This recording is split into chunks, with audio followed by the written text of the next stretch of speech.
So I got handed this yesterday. It's in relation to, as you can see, Paston Walton. So we've got the photo there. Hilarious, really, when you think that the shifty stroke sleazy Shahid, whose own substandard DNA means that he can barely make it into the photo. But no, I'll tell you what that picture does remind me of. It reminds me of somebody once said to me, when it comes to local politicians, how can somebody who's cheated on their wife multiple times be expected to be loyal to people they don't know, i.e. the electorate? I think that's a fair point. Okay, so we open this up. What we got? We've got their survey, classic Lib Dem tactic, in so much that there's 7,500 people on the electoral register in Paston Walton. They don't quote the number as to how many survey forms they've had returned. They simply talk about statistics. There's Nick looking happy. There's Simon. Got his little lanyard on, in case anyone in the world cares. Open its page up. A few more statistics and blurb. Interesting comment there. Someone was recently shot in the head in our street.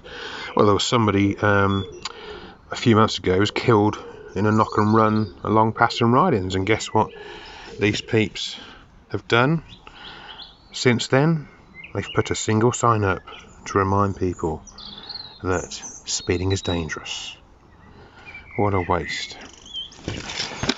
Flip it over. What we got? Safer streets for school children.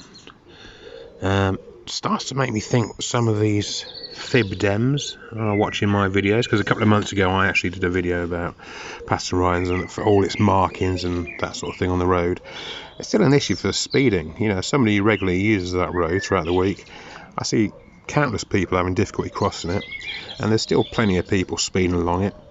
And also, you know, if it's such a big issue, why didn't Mr. Barkham ask a single question about speeding along Paston Ridings at the last full council meeting? Not a single question. Then what have we got? Simon launches street light audit. Now this is a concept that comes from the late great Mike Holland, who came up with the idea that before an election, what you do is you suddenly pretend to care about street lights, because I tell you what, if you walk around your streets, not that you ever would, but if you did, let's say on an evening, you would see that I would say maybe 3 out of 10 lights are either not working or are flickering and that sort of stuff. So yeah, Lib Dems have a little strategy when it comes to street lights. What's this picture of Barkham? Oh, that's him on Forbes Road, smiling because the speed sign's going off. What the hell's he got to be happy about? He's been a councillor for years. What's he done about the speeding down Forbes Road, especially at that cheeky junction, or that cheeky bend, should I say, not junction, cheeky bend.